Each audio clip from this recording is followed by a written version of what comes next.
dalam keadaan iman Islam kita bisa bersama-sama untuk mendengarkan tausiah pada sore hari ini oleh Ustaz Endang bentar lagi, dan kita bersama-sama sore ini pada ada anak-anak yatim ya. Alhamdulillah nanti ini kita akan bagi santunan untuk anak-anak yatim. Jadi sengaja kita datangkan biar ibu-ibu tahu ini kita membagi anak yatim. Insya Allah nanti ada pembagian lagi setelah bulan Ramadan, gitu ya. Jadi nanti masih tetap rutin Bu, kita mengadakan santunan anak yatim ini rutin.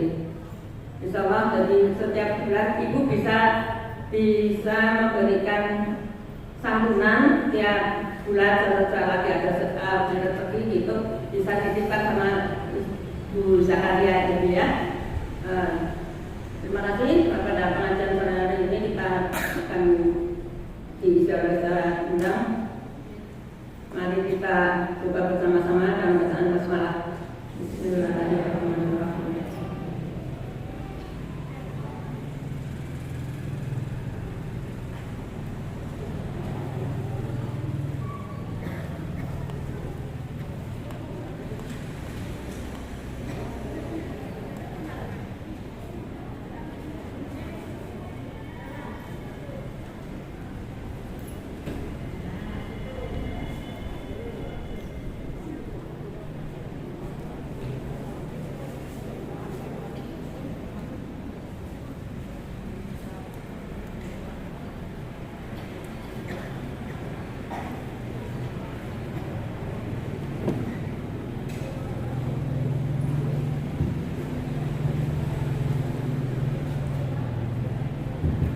Bismillahirrahmanirrahim. Assalamualaikum warahmatullahi wabarakatuh. Innal hamdalillah nahmaduhu wa nasta'inuhu wa nastaghfiruh wa na'udzu billahi min shururi anfusina wa sayyiati a'malina. May yahdihillahu fala mudilla lahu wa may yudlil fala hadiya lahu. Asyhadu an la ilaha illallah wahdahu la syarika lahu wa asyhadu anna Muhammadan abduhu wa rasuluh alladzi la nabiyya wa la rasula ba'dahu. Qala ta'ala ya ayyuhalladzina amanu taqullaha haqqa tuqatih wa la tamutunna illa wa antum muslimun. Allahumma la sahla illa ma ja'altahu sahlan wa anta taj'alul hazna idza syi'ta sahlan. Allahumma shalli wa sallim wa barik ala nabiyyina Muhammad ibn Abdillah wa ala alihi wa ashabihi wa man tabi'ahum bi ihsanin ila yaumil qiyamah amma ba'd. Hadirin wal hadirat, ibu-ibu yang semoga senantiasa dirahmati Allah Subhanahu wa taala. Alhamdulillah, segala puji dan syukur senantiasa kita panjatkan kehadirat Allah Azza wa Jalla, dan yang senantiasa mencurahkan limpahan nikmat dan karunia-Nya kepada kita semua, sehingga dengan nikmatnya Allah masih memperkenankan kita untuk terus mengabdi kepadanya, memperbaiki diri ini, membekali diri ini dengan bekal-bekal terbaik kita. Yang ini tentunya adalah nikmat yang sangat besar yang Allah berikan kepada kita, yang sangat disesali oleh orang-orang yang sudah meninggalkan kita, yang sangat disesali oleh orang-orang yang sudah kehilangan nikmat ini. Maka dari itu ibu dan bapak Allah, yang mumpung kita masih diberikan nikmat kesempatan ini, nikmat peluang ini, maka hendaklah kita manfaatkan dengan sebaik-baiknya sebelum kita menyesali akan nikmat tersebut. Karena orang-orang yang sudah kehilangan nikmat ini, Bu, mereka sangat berharap ingin bisa mendapatkan nikmat ini, ingin bisa mendapatkan kesempatan sejenak saja. Untuk apa? Untuk beramal soleh, untuk berbuat baik. Bahkan suatu kali Nabi SAW beliau melewati sebuah kuburan. Kemudian Nabi SAW bertanya kepada sahabat-sahabatnya yang ada, ini kuburan siapa? Kemudian oleh sahabatnya dijawab, ini kuburan fulan. Maka kata Nabi SAW, dua rakaat sholat itu lebih dia cintai daripada dunia kalian. Artinya dia yang sekarang sudah di alam barzah ini, seandainya bisa 2 rakaat sholat yang bisa mereka lakukan, itu lebih mereka sukai daripada dunia ini, daripada dunia kalian, artinya daripada dunia dan segala isinya. Jadi mereka sangat ingin untuk bisa sholat 2 rakaat saja, sangat ingin untuk beramal soleh, sangat ingin mereka kembali ke dunia untuk apa? Untuk berbuat baik. Jadi bukan untuk menikmati lagi dunianya, bukan ingin bersenang-senang lagi dengan pasangannya, dengan keluarganya, dengan anak istrinya, bukan.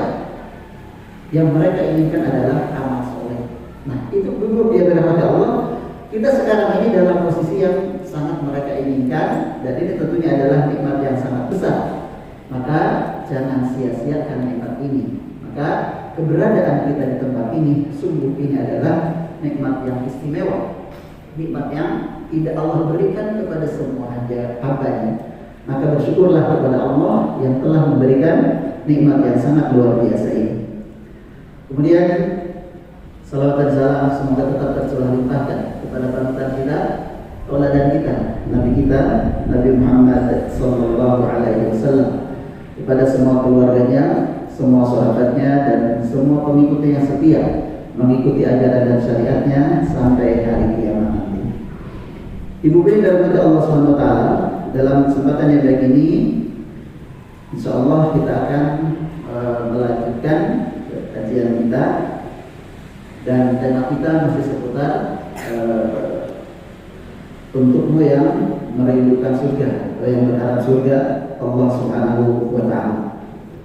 Nah, ibu yang dari Allah Subhanahu wa Ta'ala, jika di kesempatan yang lalu ya, agar kita bisa masuk surga Allah, karena memang ini adalah keinginan tertinggi dan harus menjadi cita-cita tertinggi kita selaku hamba Allah Subhanahu wa Ta'ala, yaitu berkeinginan untuk masuk surga Allah Subhanahu wa Ta'ala. Dan siapapun yang normal, siapapun yang sehat akal pikirannya, maka tentunya dia berharap agar bisa masuk surga. Ya, siapapun dia, meski dia sadar kalau amalnya kurang, meski dia sadar kalau dia banyak maksiatnya, kalau akalnya masih sehat, akalnya masih normal, pasti dia tidak mau masuk neraka dan pasti dia menginginkan surga Allah Subhanahu wa Ta'ala. Itu yang sehat. Kalau yang tidak sehat itu bukan ukuran, yang tidak normal itu bukan ukuran. Nah, ibu dalam Allah Subhanahu wa Ta'ala, karena surga itu kan tidak gratis ya. Tidak ujuk-ujuk seseorang bisa masuk surga.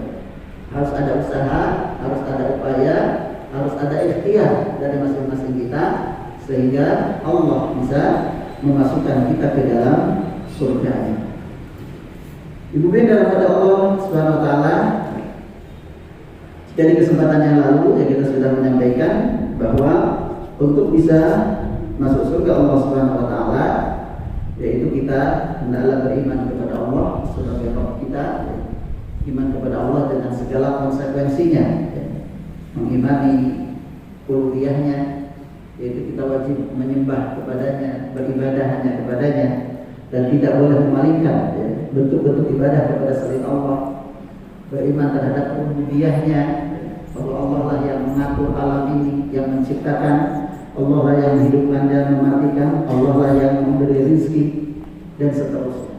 Kemudian juga beriman terhadap nama-nama dan sifat-sifat Allah Subhanahu wa Ta'ala yang maha sempurna, yang tidak boleh kita serupakan dengan makhluknya.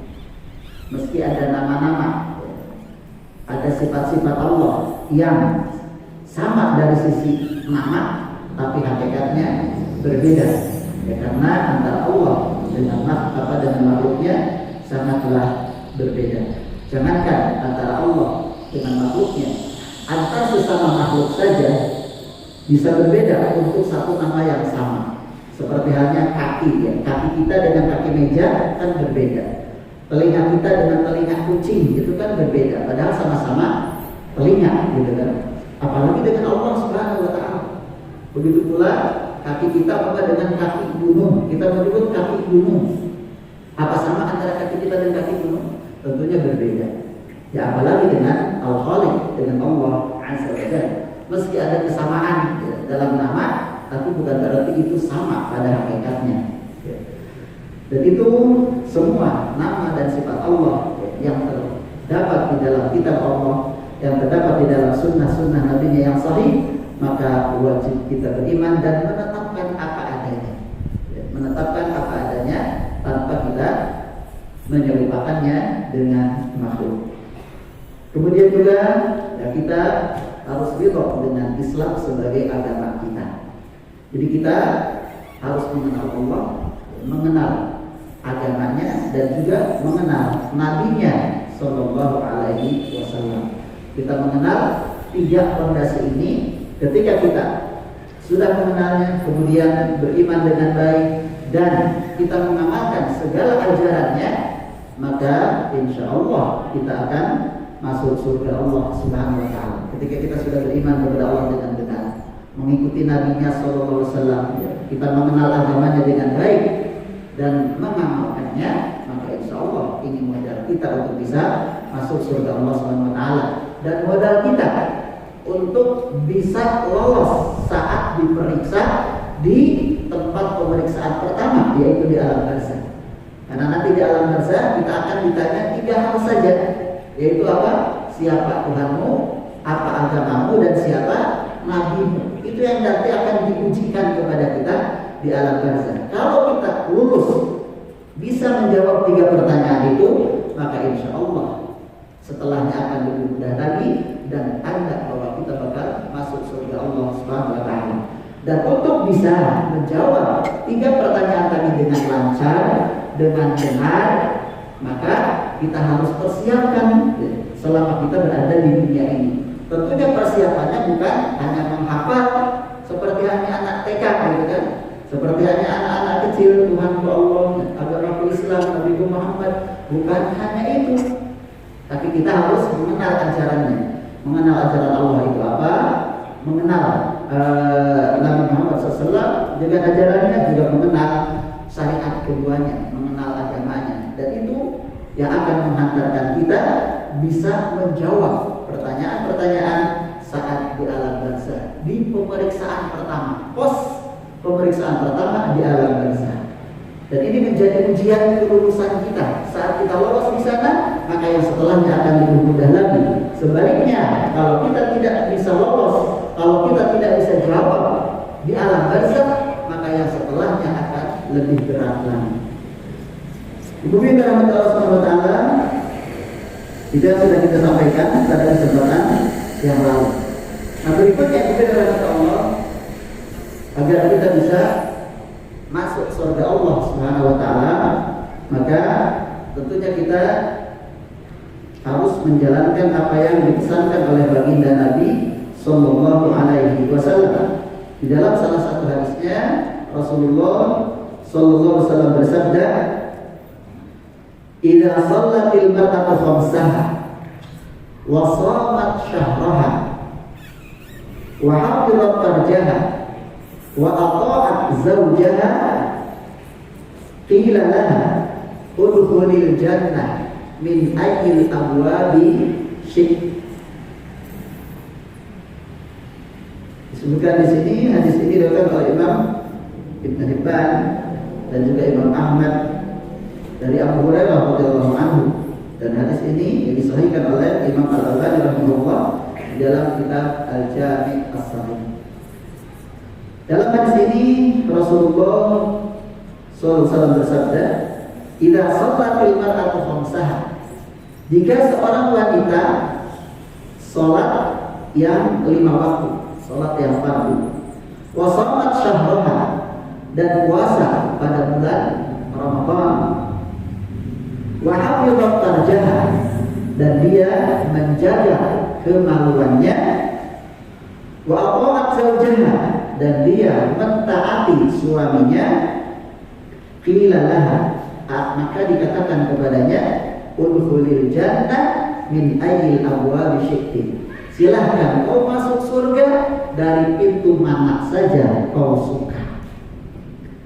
Ibu-ibu yang dirahmati Allah Subhanahu wa Ta'ala, ini syariat Yang kalau seorang wanita menjalankan hal ini, maka tentunya dengan menjaga syariat-syariat yang lain yang diwajibkan kepadanya dan juga meninggalkan dosa-dosa besar, maka siapa yang menjaga dan menjalankan apa yang dipesankan oleh baginda Nabi SAW ini, maka dia akan masuk surga. Yang pertama disebutkan dalam hadis ini, jika seorang wanita sholat khamsah, tidak sholat al-mar'ah khamsah, sholat yang 5 waktu. Jadi dia selalu menjaga sholat yang 5 waktu, selalu menunaikan sholat yang wajib yang 5 waktu. Ibu dan rahmat Allah Subhanahu wa taala, tentunya sholat di sini bukan sekedar sholat. Ya, bukan sekedar sholat, tapi menegakkan sholat. Makanya dalam Al-Quranul Karim, ya, perintah-perintah sholat itu bukan sholatlah kalian, ya. Bukan sholatlah, tapi wa aqimus sholat, tegakkan sholat. Ini perintahnya apa? Menegakkan sholat. Tentunya berbeda antara sholat dengan menegakkan sholat. Ya kalau sholat ya asal sholat. Tapi kalau menegakkan sholat, berarti dia menunaikan sholat dengan sebaik-baiknya, memenuhi syarat-syaratnya, memenuhi rukun-rukunnya, khusyuknya. Jadi semua yang diharuskan di dalam sholat dia jalankan. Bukan sekedar gerakan-gerakan tanpa makna, bukan sekedar rukuk, sujud dan bacaan-bacaan. Akan tetapi dia menyempurnakan itu semua dengan sebaik-baiknya, sebagaimana yang diajarkan oleh baginda Nabi Sallallahu Alaihi Wasallam. Idza sholatil mar'atu khamsah, jadi sholat yang 5 waktu. Ini itu dengan kata Allah, jadi dia menjaga sholat yang wajib, tidak pernah ketinggalan, tidak pernah meninggalkannya dengan sengaja tanpa uzur. Jadi dia selalu menunaikan ibadah sholat, dan ini tentunya adalah satu kewajiban, ya, terhadap Allah Subhanahu wa taala. Dan kita tahu salat ini menjadi rukun Islam yang nomor berapa, Bu? Nomor 2. Rukun Islam nomor 2 setelah 2 kalimat syahadat. Dan ibu dan bapak Allah, ingat salat itu satu-satunya kewajiban yang Allah perintahkan kepada Nabi SAW secara langsung, tidak melalui malaikat Jibril. Syariat-syariat yang lain, haji, zakat dan lain sebagainya, syariat-syariat itu melalui malaikat Jibril. Jadi Allah perintahkan lewat malaikat Jibril, kemudian disampaikan kepada Nabi SAW. Sedangkan sholat langsung Allah memanggilnya kapan? Saat Mi'raj. Saat Mi'raj ini menunjukkan betapa sholat itu, Ibu, hal yang sangat luar biasa. Meski banyak orang yang menyepelekan, banyak orang yang meremehkan, padahal sholat itu adalah tanda keislaman seseorang yang paling nampak. Kalau kita melihat seseorang itu dia sholat, atau dia bisa kita pastikan kalau dia adalah muslim. Tapi kalau nggak sholat, dengan apa kita bisa menilai kalau dia orang muslim? Kalau seseorang nggak sholat, coba kita bisa mengenal kalau dia orang muslim dengan apanya, Bu?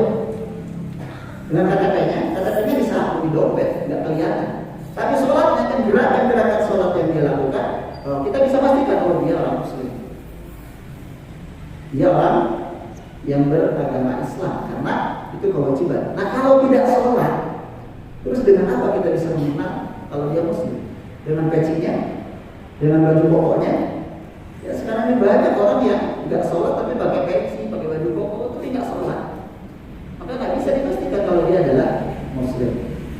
Makanya ini tanda yang paling nampak, ya. Makanya tidak bisa dan tidak boleh kita sepelekan. Ini kewajiban yang sangat luar biasa yang Allah perintahkan secara langsung kepada Nabi Sallallahu Alaihi Wasallam. Dan sholat itu kan menjadi imamnya amal. Sebutkan dalam hadis kan kalau sholat seseorang itu baik, maka baiklah amal-amal yang lain. Jika sholatnya rusak, maka rusak amal-amal yang lain. Maka jangan sepelekan sholat itu. Jangan pernah menyepelekan sholat. Jangan pura-pura tidak tahu. Ya. Ketika asik ngobrol, asik nonton, sampai lupa waktu. Dan Allah bilang dari apalagi dengan pekerjaan. Kadang orang lebih mendahulukan pekerjaannya daripada sholat. Padahal sholat itu kewajiban kepada Allah yang memberi kita rezeki, ya, yang memberi kita semua nikmat ini. Kadang orang itu kan, ketika dia sholat, ya, sekalipun dia sholat, gitu kan, sholat asal-asalan. Karena apa? Ingat dengan pekerjaannya, ya, ingat dengan pekerjaannya. Atau tidak sholat sama sekali. Karena apa? Demi mendapatkan harta, demi mendapatkan rezeki. Padahal kita menghadap kepada pemberi rezeki, yaitu Allah Subhanahu wa Ta'ala. Nah, itu benar kata Allah. Jadi perintah sholat itu agar kita menegakkannya, tentunya. Ya, selain syarat rukunnya juga khusyuknya di dalam sholat. Dan ini rohnya sholat, ya. Khusyuk itu intinya sholat. Jadi seseorang itu akan mendapatkan pahala dari Allah sesuai dengan kadar khusyuknya. Jadi kalau khusyuknya umpamanya 50%, ya 50% pahala yang dia dapatkan. Kalau khusyuknya 10%, ya 10%. Kalau khusyuknya 0%, berarti dia dapat pahala dari Allah Subhanahu wa Ta'ala. Makanya sebagian ulama, ya, ada yang mengatakan ketika seseorang sholatnya tidak khusyuk sama sekali sepanjang sholatnya, ada yang mengatakan dia harus pulang sholatnya. Dia harus pulang sholatnya, karena nggak dapat apa-apa. Dan ini Bu, yang paling susah, ya, khusyuk itu yang paling susah. Ketika kita sholat itu seakan-akan menjadi terminal kehidupan. Jadi semua aktivitas kehidupan kita, baik yang sudah berlalu ataupun yang akan datang, itu semua kumpul di dalam sholat. Kumpul, bagaikan kendaraan yang kumpul di terminal, gitu kan? Dari mana-mana semua kumpul. Semua aktivitas dunia itu, bahkan yang sudah berlalu, yang sudah kita lupa, ingat di dalam sholat. Bahkan ketika ada barang hilang pun, Bu, ketika kita sholat, seringkali teringat kapan? Dalam sholat, kan? Sudah lupa, gitu kan? Dalam sholat, misalnya. Makanya ada sebagian mengatakan, kalau kamu kehilangan sesuatu dan lupa, lupa sesuatu, sholat. Dalam sholat akan kebayang, gitu kan? Itu mujarab sholat, ya, Bu. Ya, artinya ini bahwa memang, ya, khusyuk itu bukan perkara yang mudah, tapi harus diusahakan, ya, Bu. Minimal ketika kita sedang sholat, tapi kita sadar, oh, saya ini sedang sholat. Jadi ketika pikiran melayang, sudah mulai keluar, keliling gitu, keliling dunia kemana-mana, balikkan lagi, saya ini sedang sholat, saya ini sedang menghadap Allah. Jadi bukan sekedar sholat, bukan sekedar gerakan, tapi harus ada ruhnya, ada maknanya, yaitu khusyuk. Meski, ya, kita mungkin akan sulit kalau 100% dari awal sampai akhir, ya, untuk bisa khusyuk, yang paling tidak jangan sampai kehilangan pahala sama sekali. Gak ada khusyuk sama sekali di dalam sholat kita. Dan itu Ibu perlu usaha, perlu upaya, perlu tekad yang keras, perlu merubah kebiasaan. Kalau tidak ada niatan dan tekad seperti itu, maka sholat kita dari sholat ke sholat akan terus seperti itu, nggak bakal ada perubahan. Sholat kita hanya sekedar gerakan-gerakan saja tanpa ruh. Kalau tidak ada keinginan kuat, saya harus khusyuk, saya harus benar dalam sholat saya.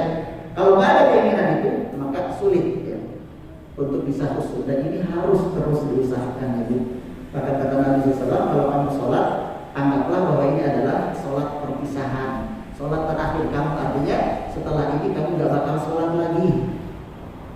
Coba, Bu, kalau Bapak, ya, kita tahu, ya, bahwa ajal kita nanti jam 6.30 kemarin, jam 6.30, berarti masih ada kesempatan sholat maghrib 1 kali. Kira-kira sholat kita bakal seperti apa? Kita tahu nih, kita bakal meninggalkan dunia ini, ya pasti kita akan sholat dengan sebaik-baiknya. Nah, anggaplah setiap kali kita sholat itu adalah sholat terakhir kita. Tapi memang itu sulit, ya, karena memang tabiat manusia itu seakan-akan dia akan hidup selama-lamanya di dunia ini, gitu kan? Akan hidup selama-lamanya di dunia ini. Seakan-akan dia tidak akan pernah didatangi oleh malaikat maut. Ada orang sudah mau tanah, gitu kan, kasarnya, itu obsesinya masih dunia terus, akan terus, gitu kan. Bahkan yang belakangan viral yang terjadi kecelakaan di mana, Bu, di Balikpapan, ya. Bahkan ada orang Cilacap juga, gitu kan, di antara yang meninggal. Itu, Bu, apakah mereka mengira bahwa bakal meninggal saat itu?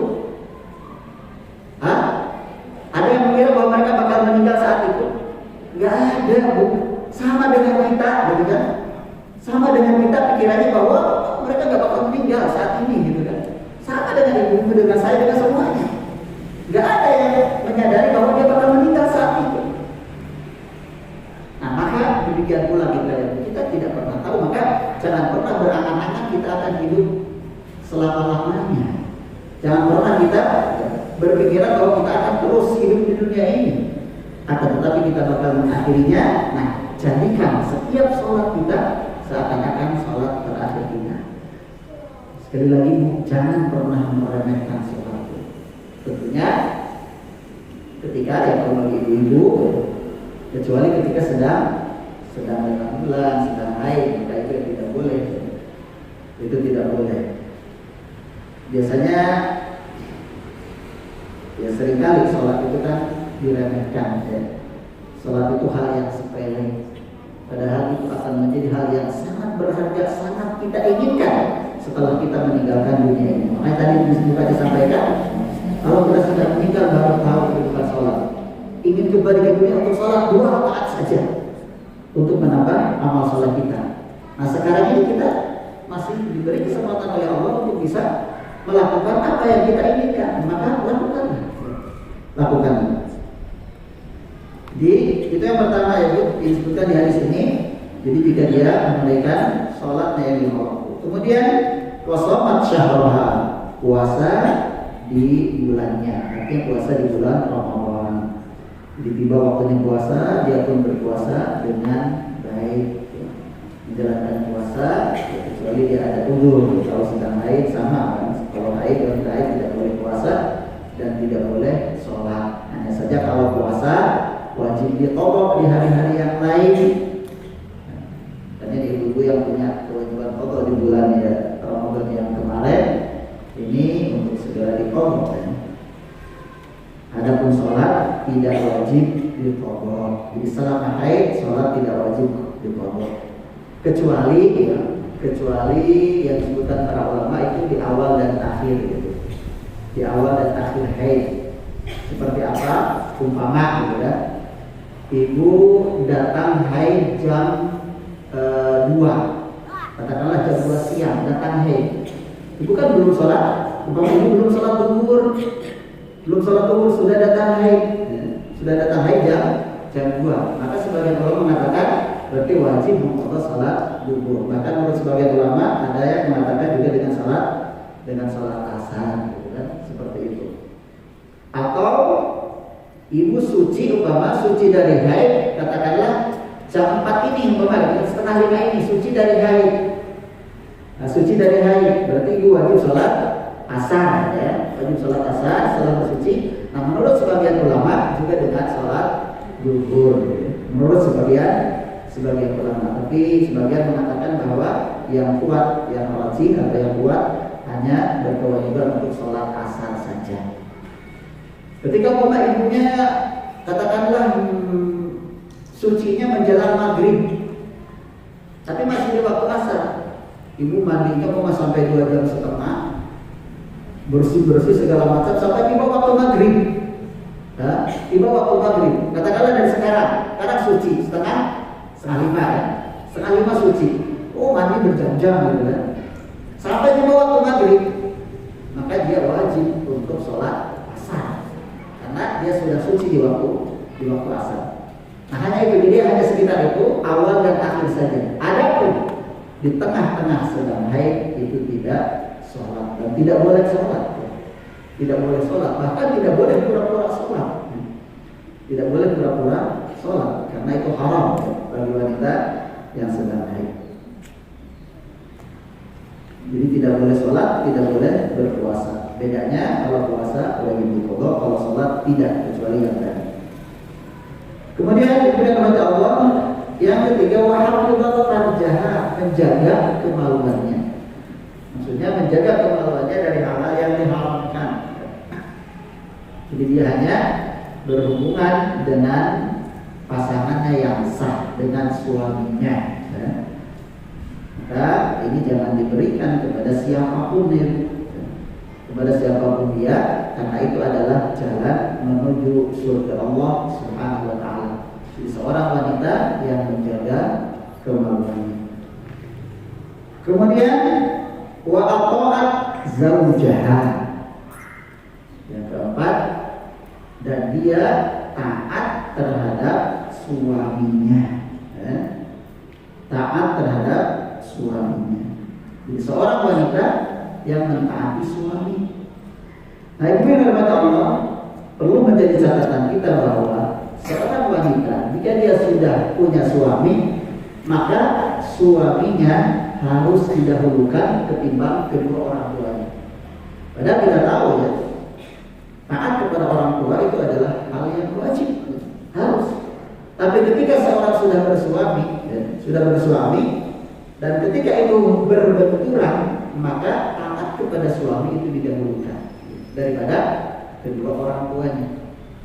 Ya begitulah seorang wanita, siapapun dia, jadi dia yang sudah punya suami, dia wajib taat kepada suaminya. Dan itu ibu, ya, jalan menuju surga Allah Subhanahu wa Ta'ala. Makanya bu, kalau diperintah suami apapun itu, ya kecuali yang dilarang syariat tentunya, ya selama kita bisa maka harus ditunaikan, ya. Harus ditunaikan kalau ingin masuk surga. Ya. Itu jalan ke surga. Apa kata Rasulullah SAW? Ya. Maka akan dikatakan kepadanya, jadi orang yang tadi sholat di waktu, puasa di bulan Ramadan, menjaga kemaluannya dan taat kepada suaminya, ulufil jannah, akan dikatakan kepadanya, masuklah ke surga. Min ayyil abwab, di sini dari pintu mana saja kau suka. Coba bayangkan itu. Bukankah itu anugerah yang sangat besar bagi seorang wanita? Masya Allah, silahkan kau masuk surga dari pintu mana saja kau suka.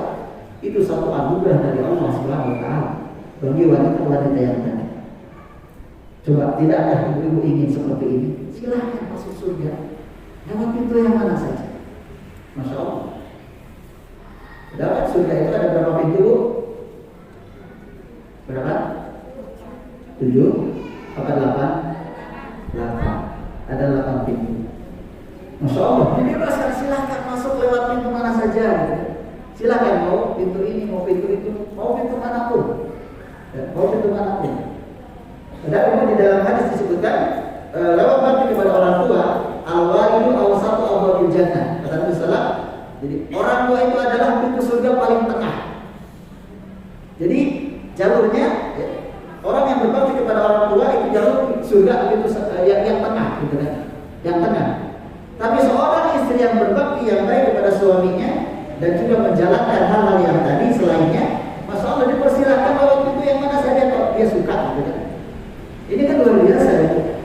Ini luar biasa. Makanya ini penting ya untuk kita jaga. Karena ibu-ibu, wanita yang sudah bersuami, itu suami itu segala-galanya. Maksudnya kewajiban terhadap suami, ya, itu sangat besar, ya. Hak suami sangat besar di sisi seorang istri. Bagaimanapun kedudukan sang suami, kalau dia sudah jadi suami, maka ya kewajiban seorang istri begitu besar. Meski mungkin level sang suami di bawah ibu, bahkan mungkin cenderung ibu kalau mengikuti hawa nafsu akan menghinakan, melecehkan, merendahkan karena dianggap keset umpama gitu. Kalau dia suami ibu, maka di sisi Allah dia posisinya sangat tinggi di hadapan sang istri. Maka jangan pernah merendahkan suami, jangan pernah meremehkan, jangan pernah hanya karena Allah. Biasanya kan orang akan merasa sombong, akan merasa lebih itu kalau dari sisi harta materi lebih, gitu kan, daripada suaminya. Makanya ya maaf banyak kasus perceraian karena sang istri merasa gajinya lebih besar dari suaminya, sehingga dia mentang-mentang, gitu kan. Ingat ibu, segala hal ya, kalau seseorang sudah punya suami, maka ridho suami itu adalah surga bagi sang istri. Jadi kalau sang istri ingin masuk surga, ya dia harus taat suami. Bagaimanapun level suami dan level ibu, level sang istri. Bahkan kan di dalam hadis yang lain Rasulullah SAW bersabda, "Ayu maqratin mata wa zawjuha an haramin dakhala jannah." Wanita yang mana saja yang meninggal dan suaminya ridho, maka dia masuk surga. Jadi ridho suami itu jalan surga bagi sang istri. Ridho suami itu penting, Ibu. Ridho suami itu penting. Dan seorang wanita ketika dia menyakiti suaminya itu akan dicemburui oleh bidadari di surga. Jadi ketika seorang istri menyakiti suaminya, maka seorang bidadari di surga yang akan menjadi istrinya gantinya nanti ketika di dunia ini disakiti oleh istrinya, maka dia akan cemburu gitu kan. Akan cemburu. Dia akan mengatakan, jangan kau sakiti dia. Dia itu hanya sementara denganmu. Hanya sementara denganmu.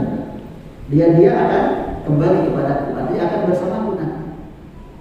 Ya, artinya bahwa jangan sekali-kali menyakiti sang suami, karena itu adalah surga dan nerakanya seorang wanita. Disebutkan di dalam hadis yang diriwayatkan oleh Imam Ahmad dan Hakim dari Al-Husain bin Mis'ab. Disebutkan bahwa bibi beliau, jadi bibi Al-Husain ini mendatangi Nabi SAW karena ada satu keperluannya. Setelah selesai menunaikan keperluannya, kemudian Nabi SAW bertanya kepada beliau, apakah kau punya suami? Maka dia menjawab, iya, saya sudah punya suami. Kemudian bagaimana posisimu di sisinya?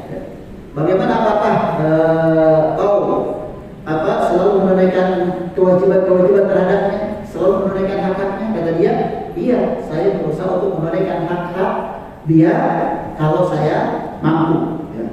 Maka kemudian kata Nabi sallallahu "Fa'fri aina anti minhu fa innama huwa jannatuki wa naruki." Lihatlah di mana posisimu di sisinya. Sesungguhnya suamimu itu adalah surga dan neraka. Artinya sang suami bisa menjadi neraka bagi seorang istri dan bisa jadi surga bagi seorang istri. Nah, tentunya kalau dia baik dengan suaminya, taat kepada suaminya untuk hal-hal yang baik, maka itu pintu surga bagi seorang istri. Makanya Ibu, sekali lagi jangan menyia-nyiakan suami kalau untuk hal-hal yang baik, untuk hal-hal yang tidak terlarang syariat, karena itu pintu surga bagi sang istri. Jangan sampai kemudian suaminya sering umpama dikecewakan, kalau sering kecewakan tidak bakal ridho. Kalau tidak ridho, maka tidak akan masuk surga. Nauzubillah min dzalik. Artinya berat-berat ringan ya Bu, berat-berat ringan. Makanya harus mengalahkan ego. Biasanya kan yang membuat seseorang kemudian menjadi membangkang, membantah karena ego, karena hawa nafsu gitu kan. Maka itu harus ditundukkan agar bisa masuk ke surga Allah Subhanahu wa taala. Ibu yang dirahmati Allah Subhanahu wa taala, dan untuk mendapatkan ridho suami, untuk mendapatkan ridho suami itu bukan hanya ketika suami berada di hadapan, tapi juga ketika suami tidak ada. Umpama contoh, katakanlah ibu dilarang suami satu perbuatan, kamu jangan lakukan ini, kamu jangan kalau megang HP jangan nonton ini, jangan baca ini, umpama suami melarang. Nah, ketika suami melarang seperti itu bukan ketika sedang berada di hadapan suami saja. Ada suami nggak pernah lihat seperti karena suami melarangnya. Tapi ketika suaminya tidak ada, jauh dia bebas melakukan itu tidak seperti itu ya Bu. Jadi kita jangan kamu lagi melakukan seperti itu, jangan nonton lagi ini maka melarang. Karena ketika tidak ada pun sama gitu kan. Atau melakukan perbuatan-perbuatan yang lainnya. Kadang-kadang mungkin ibu-ibu dengan anaknya udah sekarang mumpung nggak ada gitu kan, aji mumpung. Padahal suami tidak ridho dengan perbuatan itu, tidak suka dengan itu. Hanya karena sedang tidak ada akhirnya aji mumpung. Ini sama, itu tidak boleh. Karena itu adalah yang tidak disukai suami gitu kan. Maka ya ibu pun harus sabar meski suami sedang tidak ada, tidak melihat dan tidak menyaksikan. Ini bukan oleh Allah. Jadi 4 sifat disebutkan dalam hadis tadi, ya. Menjaga sholat, kemudian puasa di bulan Ramadan, kemudian yang ketiga menjaga kemaluan dan taat kepada suami. Tentunya taat di sini juga termasuk ya selalu menyenangkan suami, membuat suami itu ridho itu dalam dandanan, ya, senang dipandang. Jadi suami pandang itu gitu kan luar biasa. Ya, jangan sampai sebaliknya ya Bu. Biasanya kan wanita itu kalau ya mohon maaf, biasanya Bu, ibu kalau berdandan ketika mau kemana Bu? Kan video semua gitu kan. Dandan habis-habisan gitu kan. Sementara di hadapan suami apa adanya gitu kan. Di hadapan suami bau balsam gitu kan. Bau-bauan yang tidak sedap. Padahal bau kondangan, masya Allah pakaian terbaik, pakai masya Allah gitu kan. Yang nikmati siapa? Orang lain. Kadang kalau mau keluar gitu kan, yang nikmati cantiknya itu siapa? Tukang bonceng kadang-kadang gitu kan. Padahal di hadapan suami apa adanya. Ya harus diusahakan ya Bu. Karena untuk mendapatkan surga Allah Subhanahu wa taala itu harus pandai membuat senang hati suami dengan cara apapun ya. Dengan cara apapun selama cara itu tidak bertentangan dengan syariat ya. Selama tidak dilarang oleh Allah dan Rasulnya, maka lakukanlah demi menyenangkan hatinya. Karena disitulah surganya seorang istri.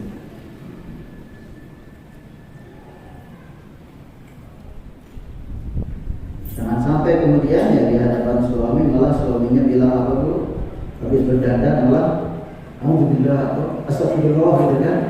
Saking takjubnya gitu melihat dandanan. Kalau dandanan biasanya untuk orang lain. Dan kemudian oleh Allah yang berikutnya untuk bisa mengantarkan kita ke surga Allah Subhanahu wa taala, maka seorang wanita muslimah ya dia harus menutup auratnya dengan baik. Menutup aurat dengan baik ya Ibu sudah 40 semua karena ini adalah kewajiban Ibu. Dan yang memerintah itu Allah Subhanahu wa taala ya, itu langsung dari langit gitu ya Bu yang memerintahkan. Allah Subhanahu wa taala yang memerintahkan ibu-ibu untuk berhijab, untuk menutup aurat. Itu Allah ya Bu. Bukan ustaz, bukan kiai, bukan siapa-siapa. Mereka hanya menyampaikan. Tapi Allah Subhanahu wa taala. Makanya jangan didengar ketika ada orang mengatakan bahwa itu tidak harus, tidak perlu dan lain sebagainya. Itu budaya Arab dan lain sebagainya. Gak perlu didengar. Karena itu bertentangan dengan firman Allah SWT. Allah yang memerintahkan. Ini perintah untuk berhijab, menutup aurat bukan siapa-siapa, tapi Allah yang menciptakan kita. Ya, maka kita lakukan itu, taatlah kepada Allah dengan berhijab, ya, dengan berhijab. Dan juga itu dari Allah tentunya ya hijab itu juga perlu diperhatikan. Jangan hanya sebatas model dan mode dan tren gitu kan, tapi harus benar-benar menutup aurat. Menutup aurat. Jangan hanya sekedar mengikuti mode tapi sebagian aurat masih terlihat umpama. Atau berhijab ya. Karena hijab itu ya, bukan sekedar kerudungnya saja, tapi juga seluruh yang menutup aurat wanita. Itu harus benar-benar diperhatikan. Kadang yang mohon maaf, dia berjilbab tapi pakaian di bawahnya serba ketat gitu kan. Ya serba ketat ini berarti ya sebenarnya belum berhijab. Maka jangan sampai seperti yang disampaikan oleh Nabi SAW. Ya, sinban min ahli nari laqarahum ba'd. Qaumun ma'ahum siyab yang ribut di hannas.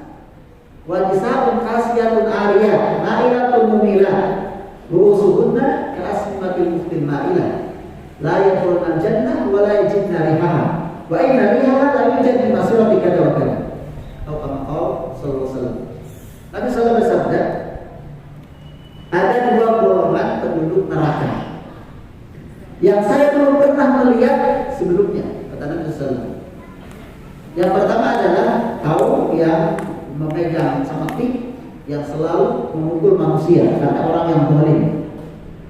Yang kedua adalah wanita-wanita yang berpakaian tapi telanjang. Ya, berpakaian tapi telanjang. Yang dia suka berlenggak-lenggok. Berlenggak-lenggok itu memikat orang lain. Kepala-kepala mereka seperti bulu unta. Mereka tidak akan masuk surga. Katakan salah, tidak akan masuk surga dan tidak akan mencium baunya surga. Padahal baunya surga akan tercium dari jarak sekian dan sekian. Jadi ini yang menjadi catatan adalah wanita yang berpakaian tapi telanjang. Artinya berpakaian menutup gitu kan, tapi telanjang. Kok bisa berpakaian tapi telanjang? Berarti ya berpakaian yang tidak memenuhi standar syariat.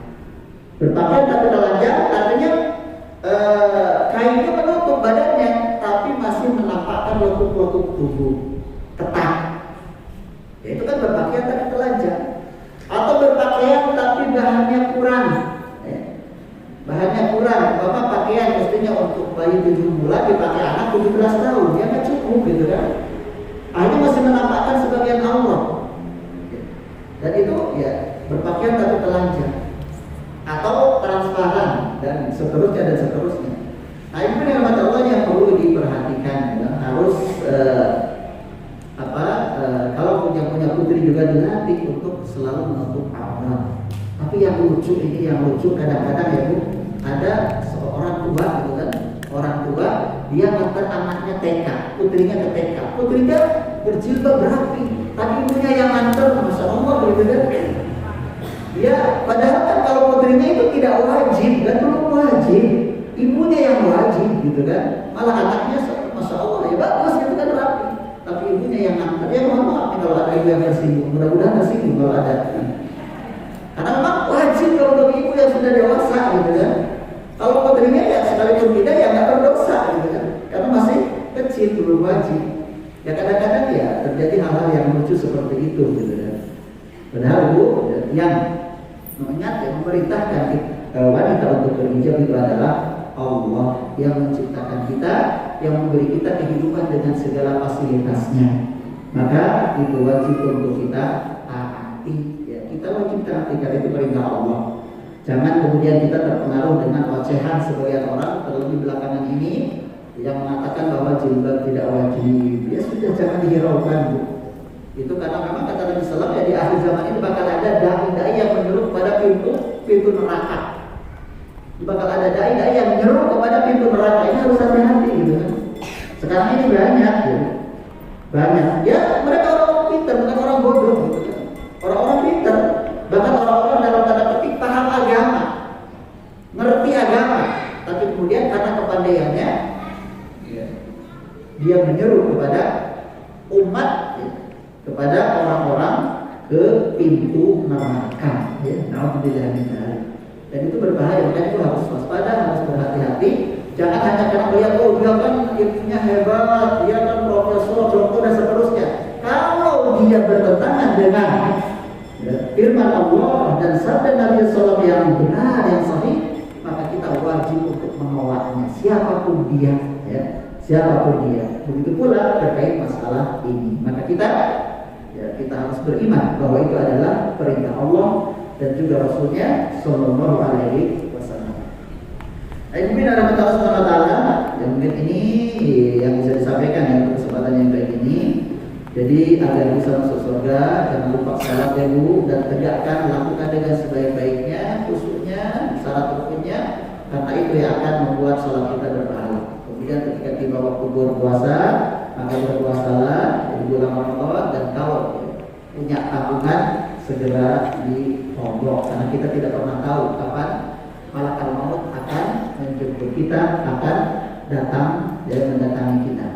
Kemudian ya menjaga kemaluan ya, kecuali dengan pasangannya yang sah ya, kemudian taat kepada suami, kemudian berhijab dengan hijab yang syar'i. Insyaallah dengan menjalankan itu semua lillahi ta'ala ya, kita sadar itu kewajiban kita, itu yang harus kita lakukan, maka insyaallah ini adalah jalan menuju surga Allah Subhanahu wa taala. Ibu dan bapak Allah, mungkin ini barangkali bisa disampaikan untuk kesempatan yang baik ini, dan seperti biasa ya, mungkin jika ada yang perlu didiskusikan, jika ada yang perlu ditanyakan disilakan.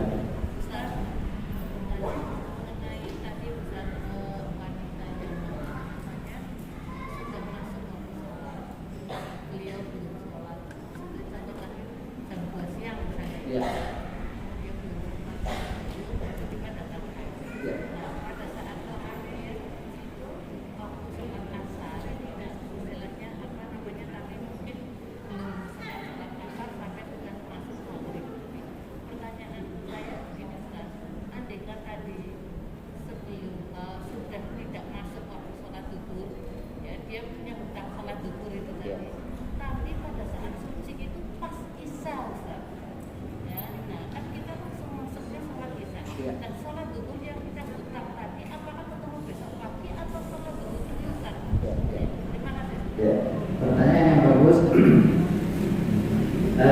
Ketika tadi contoh tadi ini faedah untuk semua. Ketika katakanlah jam 1 atau jam 2 ibu kedatangan haid dan belum sholat zuhur, tiba-tiba haid pada jam 2 ada datang. Berarti kan ada tamu, maksudnya dia harus bersolat. Nah, menurut ulama yang mengatakan bahwa dia wajib qadha, maka kapan qadhanya? Nah, untuk qadha itu waktunya tidak mesti persis dengan waktu yang difoto tersebut. Oh, tadi kan zuhur, tidak harus menunggu zuhur yang berikutnya, gitu kan? Maka saat dia suci, disitulah dia mengqadhanya. Jadi kalau sucinya di waktu isya, sudah sholat zuhur juga di waktu itu. Ini sama dengan dengan seseorang yang karena ketiduran. Kata Nabi sallallahu alaihi wasallam, "Man nama an sholatin aw nasiyaha falyusalliha idza dzakaraha." Barang siapa yang tidur atau lupa sehingga dia meninggalkan sholat, maka hendaklah dia sholat saat dia ingat. Di sini kan, katakanlah seseorang dia tidur, dan katakanlah habis zuhur dia tidur istirahat, bablas bangun sampai maghrib.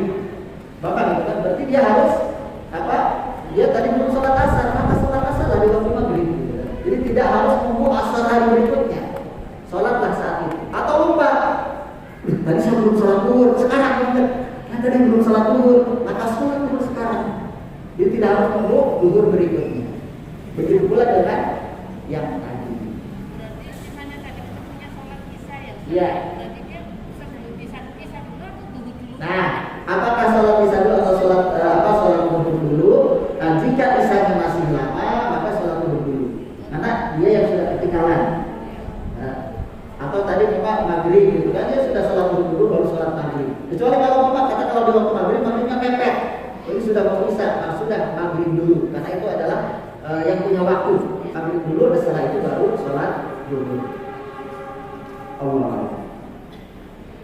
Ya, misalnya yang lain Bu.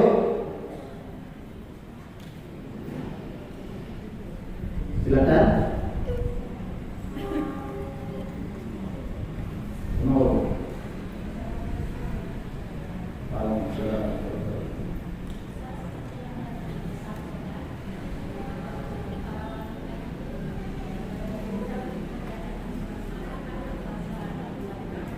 Bentar, kurang jelas pertanyaannya dari Bapak.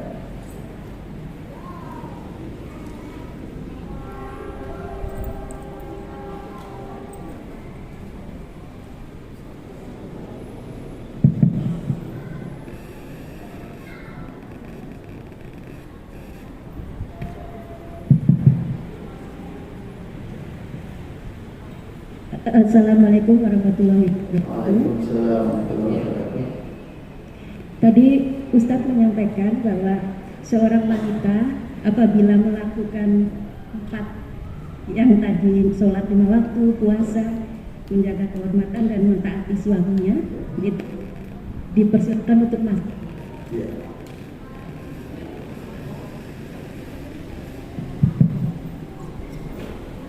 Dipersilakan masuk surga dari pintu manapun. Ya. Yang ingin saya tanyakan Ustadz, seandainya ya Ustadz, sebelumnya, maksudnya belum maksudnya yang diperintahkan empat ini, maksudnya sebelumnya itu tidak seperti itu, Ustaz. Belum tidak diperintahkan. Iya, maksudnya karena mungkin ya belum tahu ilmunya gitu, Ustaz. Apakah setelah dia mengetahui terus melaksanakan hal-hal tersebut itu masih bisa untuk Masuk surga. iya, terima kasih. Assalamualaikum warahmatullahi wabarakatuh. Ya, ini juga pertanyaan bagus. Tadi disebutkan bahwa wanita yang sholat di waktu puasa Ramadan, kemudian menjaga kemaluannya, kemudian taat suami, dia akan persilakan masuk surga dari pintu yang manapun. Nah, sebelumnya dia tidak seperti itu. Sholat baru ingat gitu kan, karena memang nggak pernah sholat. Puasa juga demikian. Begitu pula, yang lain-lainnya lah gitu kan. Artinya tidak seperti itu. Nah, tentunya kalau dia kemudian setelah tahu, dia bertobat kepada Allah, menyesali, ya, artinya tobat dengan tobat nasuha, kemudian setelah itu dia menjalankan itu semua dengan baik, maka insya Allah dia bisa masuk surga. Karena kata Nabi SAW, at-taibu minadz dzambi kaman la dzamba. Orang yang bertobat dari dosa seperti orang yang tidak punya dosa. Yang penting tobatnya nasuha, tobatnya benar gitu kan. Orang yang tobatnya benar berarti kan dia menyesal dan tidak ada keinginan untuk pulang lagi. Dan kemudian dia terus melakukan kebaikan-kebaikan yang bisa dia lakukan, dan dia meninggalkan dosa itu sama sekali, maka insya Allah orang yang tobat dengan baik, maka dia seperti halnya orang yang tidak berdosa. Berarti ya dengan menjalankan itu, maka insya Allah dia akan masuk surga sebagaimana yang dijanjikan oleh Nabi Shallallahu Alaihi Wasallam. Makanya tadinya memang galak sama suami, malah disuruh nyuruh lagi gitu kan. Maka sekarang ini udah berubah. Kalau sudah bertobat berarti harus dirubah gitu kan. Biasanya kalau suruh, bikinin kopi, bikin aja sendiri gitu kan. Maaf sudah repot dan seterusnya. Sekarang enggak gitu kan. Tobat artinya sekarang memperbaiki, berubah. Nah, maka insya Allah, ya, insya Allah punya peluang, kesempatan untuk bisa masuk surga. Allah. Sudah tidak ada dulu? Ya. Baik, kalau tidak ada, mungkin ini yang bisa disampaikan untuk kesempatan yang baik ini. Kurang lebihnya mohon maaf. Wassalamualaikum warahmatullahi wabarakatuh. Wa ala alihi wasallam tasliman katsiran. Subhanallah wa bihamdik, asyhadu an la ilaha illa anta, astaghfiruka wa atubu ilaik. Assalamualaikum warahmatullahi wabarakatuh.